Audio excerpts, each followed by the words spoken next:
बिहार में होने वाले एमएलसी चुनाव को लेकर सरगर्मी तेज हो गई है और चुनाव प्रचार अपने चरम पर है। तमाम पार्टियों ने अब इस चुनाव में अपनी अपनी ताकत झोंक दी है और अपने अपने प्रत्याशी की जीत के लिए लगातार जनसंपर्क कर रहे हैं। अपने उम्मीदवार की जीत सुनिश्चित करने के लिए एड़ी चोटी का दम लगा रहे हैं। भाजपा के बाद अब बिहार के मुख्य विपक्षी दल राजद ने भी इस चुनाव के लिए अपनी पूरी ताकत झोंक दी है। इसी कड़ी में राजद के वरिष्ठ नेता व लालू के सबसे करीबी नेताओं में से एक फैसल अली इन दिनों मोतिहारी दौरे पर है और महागठबंधन प्रत्याशी बबलू देव की जीत को सुनिश्चित करने के लिए लगातार जनसंपर्क कर रहे हैं। हम लोग आए थे, जाहिर सी बात है कि चुनाव का मौसम है और निकाय चुनाव होने वाला है, तो हम अपने दल के जो राष्ट्रीय जनता दल के प्रत्याशी हैं बबलू देव जी, उनके लिए लोगों से, जनप्रतिनिधियों से, पार्षद से, समिति सदस्य से, उन लोगों से मिल करके, भेंट करके, बात करके उनके लिए समर्थन जुटा रहे हैं। और जो मुझे फीडबैक मिला है अपने माननीय अध्यक्ष सुरेश यादव जी से, संतोष कुशवाहा जी से और नगर अध्यक्ष से और जितने भी गणमान्य हमारे यहाँ पे कार्यकर्ता हैं, पदाधिकारी गण हैं, नामक साहब हैं, सब लोगों से, तो ये लग रहा है कि कोई नहीं है टक्कर में, पूरा क्लियर है। लड़ाई भले हो रही है भाजपा और राजद के बीच में, लेकिन आप अगर वोट पर नजर डालें तो जो समीकरण के लोग जीत करके आए हैं, पार्टी के लोग, पार्टी समर्थित लोग या पार्टी के विचारधारा से जुड़े हुए लोग जीत करके आए हैं।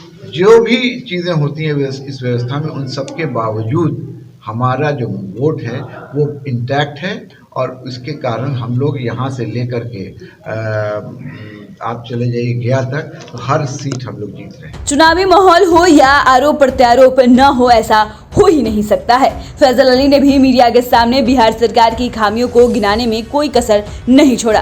फैसल अली का कहना है कि जिस राज्य का मुख्यमंत्री सुरक्षित न हो और मुख्यमंत्री पर हमला हो जाए, इससे बड़ी विडंबना और क्या हो सकती है। उन्होंने जिले के हाल में हुए दो चर्चित हत्या व आत्मदाह को मुद्दा बनाते हुए कहा कि जिले के चर्चित आरटीआई कार्यकर्ता विपिन अग्रवाल की हत्या भूमाफियाओं द्वारा कर दी जाती है और उसके हत्यारों की गिरफ्तारी की मांग करने वाला उसका पुत्र रोहित अग्रवाल थक हार कर आत्मदाह कर लेता है। वहीं दूसरी ओर दिन दहाड़े शिक्षक राम विनय सहनी की हत्या हो जाती है, फिर भी अब तक पुलिस के हाथ खाली है। इससे बड़ी शर्मनाक बात और क्या हो सकती है। इसके अलावा उन्होंने और भी क्या कुछ कहा है, आप खुद सुनिए। इस तरह की स्थिति यहाँ पे बनी हुई है विधि व्यवस्था को लेकर के, वो बहुत ही कष्टदायक है। आप देखिए कि अभी 5-7 दिन पहले विनय सहनी की हत्या हो गई ललबेगिया में। उससे पहले आप लोगों ने देखा कि जो आरटीआई कार्यकर्ता है उसकी किस तरह से हरसिद्धि में निर्मम हत्या हुई। तो ये अपने आप में ये दो घटना बताती है कि बिहार को की बात ना भी करें तो आप देखिए चंपारण में विधि व्यवस्था का क्या हाल है। और पूरे बिहार स्तर पर अगर आप बात करें तो अगर हमारा मुख्यमंत्री सुरक्षित नहीं है, मुख्यमंत्री की सुरक्षा घेरे में सेल लग सकती है और उनके साथ एक अशोभनीय घटना हो सकती है, उनके ऊपर अटैक हो सकता है, तो इसके बाद क्या बचा है कहने के लिए। ये जो पूरा ढोंग और प्रपंच है कि बिहार में रूल ऑफ लॉ है, उसका कहीं ना कहीं पूरा जो है ना पटाक्षेप हो गया, उसका पूरा पोल खोल गया है। और सबसे आश्चर्य की बात है कि अभी इन दोनों घटनाओं में जिनकी मैं चर्चा कर रहा हूँ, हरसिद्धि और लालबेगिया, इन दोनों में कोई गिरफ्तारी नहीं हुई है। और अभी लालबेगिया हम कल गए थे, वहाँ पे 4 मासूम बच्चे हैं, विनय सहनी के 4 मासूम बच्चे हैं, उन लोगों को अभी भी धमकी दी जा रही है।